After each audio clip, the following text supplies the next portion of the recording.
readers and book enthusiasts, welcome to Reader's Magnet featured author interview. I am Trish, and I'll be your host for today's session. We're currently live in Reader's Magnet Twitter, Facebook, and YouTube page. And if you don't want to miss any helpful and interesting insights about our authors and their books, make sure to hit subscribe and enjoy the rest of the show. Today, I'm so elated to meet and greet our featured author who will share a very awakening story of a soldier who is in a conundrum between revenge and loyalty. Let's welcome the author of the book Lucius, A Man's Search for Truth, Reverend Michael Lavery. Hey, Mike, welcome to the show. How are you doing? I'm fine, thank you. All right, let's start this session, Mike, by introducing yourself, please. Well, my name is Reverend Michael Lavery. I Mm-hmm. pastor Tabernacle Baptist Church in Maywood. I have done that now for the past 44 years.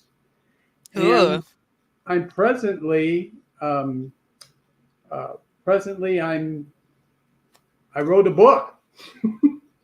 And so now they call me an author as well. But my Right. primary mission is I'm a pastor. I graduated from Midwestern Baptist College in Mm-hmm. 1974, and I've been pastoring ever since. In 1979, excuse me, and I've been pastoring Mm-hmm. ever since. Wow. Wow. That's really a long time of service. Anyway, let's have you show a copy of your book, Mike. There you go. And tell us about the book, please. Well, the book actually came to me one night when I was doing my private devotions. I was reading in the book of Mhm. Matthew about the healing of the centurion's servant. And Mm. when I read my Bible, I like to take some time and think about what I just read. And as I was thinking about it, the Lord gave me this tremendous story. Mm. It was almost like watching a video. This whole thing just kind of came into my mind. It was like watching a video. And after it was over, I kind of said, Lord, that is a tremendous story. That would make a great book, you know, and Right. somebody really should write that book. And the Lord kind of spoke to my heart and said, well, I showed it to you. Maybe you should write the book. And I'd like to say I had great faith and said, yes, sir, I'm on it. But I was more like Moses when God asked Moses to go bring the children of Israel out of Egypt. I kind of said, well, Lord, yeah, I've never written a book. I don't know anything about Mhm. writing books. I'm not an author. Well, Mhm. the Lord kind of spoke to my heart Here and you said, go. you're not an author. You're not an author because you've never written a book. Write a book and then you'll be an author. So I wrote the book and I'm an author. And now I'm an author. Wow. Well, that's so pleasing to hear, Mike. Where do you get aside from telling us about the book of Matthew story and your experience, where did you get the inspiration behind really elaborating the characters of the story? Well, when I read in the book of Matthew and also in Mm-hmm. the book of Luke, this account is Look. Mm-hmm. also um, this Roman centurion was somebody who was loved. The people of Capernaum, this concept that the Romans were hated by everybody and they were totally despised Mm-hmm. is not true. There were some very good Romans. We read of Cornelius in the book of Acts. He was highly Right. regarded by many of the Jews. He was highly regarded. So these men were not all vicious. They were not all murderous. And this man who was in charge of Capernaum was beloved by the people. As a matter of fact, when he had someone intercede for him to Jesus, Mm-hmm. and this man told Jesus, this man who asked this thing, asked you to heal the servant, this man is worthy. Mm-hmm. He built us a synagogue. He's shown Mm-hmm. our people nothing but kindness. So Right. it shows that all the Romans were not these vicious killers that everybody just despised. And I think that is a thing that we have to understand. One of the people who wrote a review of my book said it's not factual because the Romans weren't that way. Rome Mm, vicious, and well, by and large, that was true, but that wasn't entirely true. There were mm, good men like, right, right. and that's where I got the inspiration for his character. I see. Very interesting. Thank you for expounding that idea to us, Mike. Now, let's talk about the main character, Lucius. Okay. Hmm. Lucius is a soldier who is in a dilemma between loyalty and revenge. Can you tell us or give us a glimpse of what Lucius' life story is about? Well, Lucius comes from a long line. His Mm-hmm. entire family has been in military service for Rome. They've served the emperor. Uh, Okay. Lucius had a father. His name was Antonicus, Mm-hmm. and his father was a courageous soldier. As a matter of fact, his father died in battle and was awarded the imperial legate posthumously, which is very much like getting the Medal of Honor today. His father was a Mm, highly decorated soldier, yet his father okay. was very, very um, dubious about the way in which Rome uh, administered her conquered territories and subjugated states. His Mm, father also hated slavery. He thought slavery was a wicked thing. He said a slave, right. he told Lucius, a slave will never love his master, but a slave will always live. When his master dies, a slave will not shed a tear for his Right. master. And a slave will always be thinking how he might throw off the yoke of his master's oppression. So Lucius's father never owned a slave. He would go to the Mm, slave auction and he would buy a slave, but then at great expense to himself, he would purchase the slave's freedom and mm-hmm. give the slave an option of either staying with him and working for wages, or if he had family, he could leave. And this Right. is something that Lucius grew up, and he grew up hearing his father. His father spoke to him not as a man speaks to a child, but as a man would speak to a man. And even though his father was killed when Lucius was only 10, what his father imparted unto him never left him but continued to grow. And when Lucius reached manhood, Mm-hmm. he incorporated these views into his own life. Right.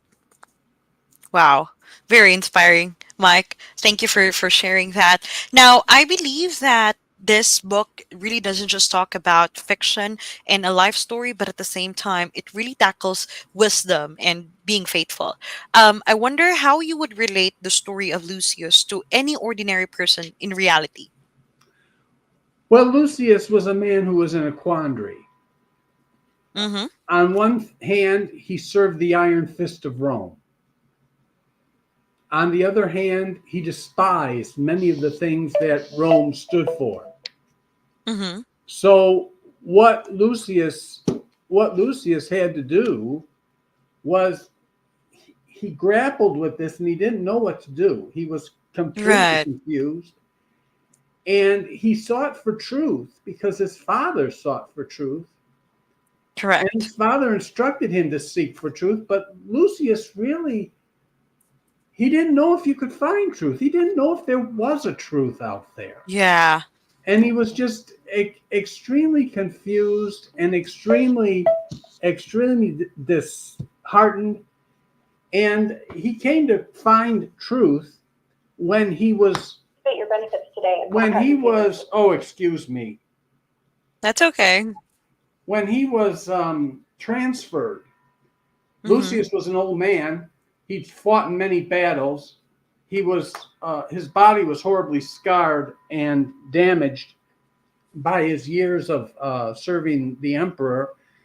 So he was serving in Rome, training raw recruits, but Mm-hmm. he was needed in a place where there was great um, where there was great upheaval, and that place was Israel. So they sent him there, Mm-hmm. and when he got there, of course, he found it was exactly as advertised. He met Pontius Pilate, who gave him literally an impossible task. He wanted him to defeat the zealots who were killing Roman soldiers and causing all types of trouble up north. Mhm. So Lucius goes up north and he finds that these zealots are just so strong they've literally cut the entire Mm. city of Capernaum off. So Right. he leads a battle with very few men against over 1,000 zealots. And with this very undermanned group, he was such a great leader and such a great commander. They win a Mhm. tremendous battle. But in the Mm. battle, his beloved servant is horribly wounded. And when the battle is over, he frets because they don't have enough wagons to get Mhm. everybody out, and he's afraid that many of the wounded men will die because they can't get them to the citadel to be operated on. And the townspeople came and they brought wagons and they helped the Romans. And the town doctor actually went into the citadel. The town doctor, who's a Jew, went into the citadel and helped Mhm. the Roman surgeon save these men's lives who were wounded. And later that night, Lucius confronted the doctor and he said, "You're a Jew. And for you to be here um, would be considered treasonous to your people." Right. And, Right. and he said, why did you come? And the Mhm. doctor said, well, the doctor said, 20 years ago, you would have probably had to make me come up here at sword point. But something happened to me. I met a man, I met a teacher, and he began to tell Lucius the story about the teacher. And Lucius was so enthralled that he wanted to meet this teacher because the stories that the doctor told him in Lucius's mind, that is what Mhm. truth that is what truth is to him. He looked, he said, "This is what truth is to me." And he wanted to meet this teacher. Well, several other things happened. Uh-huh. Another one of his servants became deathly ill. He was given a mission by Pontius Pilate to spy on the teacher. Right. Pontius Pilate said, there's some Nazarene preacher out there in the upper Galilee, and he has 10,000 people. And they Right. come to his sermons out in the wilderness. A man who can garner a group of people, 10,000? Why, if this man Right. could kill Romans, he'd have an army of 10,000. So, of course, he was a threat. So Right. Right. they said to Lucius, you have to go spy out this guy, see what he is. So Lucius has a dying servant at home who's not going to live, Mhm. who he loves like his own son. He goes and he hears the Sermon on the Mount, Mhm. and it so touches his heart. And then he sees, after the sermon is over, Lucius stays and he sees all these sick people and people who have Mm. maimed limbs. As a matter of fact, he even helped carry a woman to Right. the who was so sick she couldn't walk. He helped carry her, Mhm. and he saw her healed, and he saw all these people Right. healed, and he began to wonder, perhaps this man who's healed all these people could help my servant. And Mhm. he went to the rabbi of the synagogue, and he said, "I know that the good teacher is coming to Capernaum tomorrow. Could you intercede for me and ask him if he would come?" Right. And he said, "I will." And he talked to this to the uh, he talked to the teacher, which is Jesus, and Mhm. asked him if he would come. And people in the crowd began to cry out and say, "He is worthy. He built us a synagogue. He protects us from the tax collectors. He, Many things, right? they began to shout out all these things that he did. So Jesus said, "I'll Right. go." So then, as he was coming, his other servant who was wounded, who is now well, comes and he bows before him and he says, "My master doesn't feel worthy for you to come under his roof, but he knows Mm. that you're a man of authority just like he is. He says to one of his soldiers, go, and they go. He says to another, come, and he comes. He says to his servants, do this, and we do it. And my master knows that you are a man of such authority, and all you need to do is say the word, and his Right. servant will be healed. And Jesus turned to the crowd and said, I've not found such great faith, no, not among the Jews. Wow. So, and then of course he heals um, young Darius, and Mm-hmm.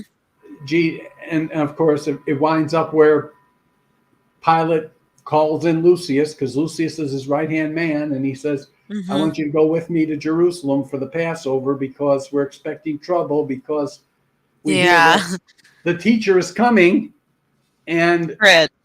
the high priest doesn't like him. And Lucius can't understand this. He can't understand it. Why would the high priest dislike this man? This man does nothing Yeah. but he does nothing but good. He's not a rebel. He's not someone who's trying to cause trouble. And so he goes with Pontius Pilate to Jerusalem just to make sure there's no trouble. And of course, we Yeah. all know what happened during the Passover week, how Jesus was betrayed and ultimately crucified. And um, Mm-hmm. Pontius Pilate gives Lucius the dubious responsibility of carrying out the crucifixion of Christ, who he dearly loves. And it's a moving story. And then, You're of right. course, Lucius becomes very good friends with Claudia, who is the wife of Pontius Pilate, because they are both very interested in the teacher, Mm-hmm. Right. and Right. and they have the honor of seeing the teacher after his resurrection. So it's a beautiful story because there's just so many Luciuses out in the world today. I There are know. many Right. people just like him. Mm-hmm. Lucius is not a singular individual. There are many people just like him. Many people who are Absolutely. seeking. Look at the world today is in such confusion. There's so many people who are saying, what is truth? We live by our own truth. We say, well, this is my truth, Mm-hmm. but we really don't know. So many people really don't know what is truth. And Lucius was in that same boat. There are many Right. Luciuses today. I know. Right. Right. And they're looking for truth in everywhere, but where truth really is, and where truth really is in Christ, and it's in God. And this is why Wow. we're having this wonderful time of year. We celebrate when God sent His Son into this world to sacrifice Himself for the sins of all men. So that's basically what the book is about. I love what they did. I love what they did to it. Originally, when the book was published, it was Lucius, a soldier's journey.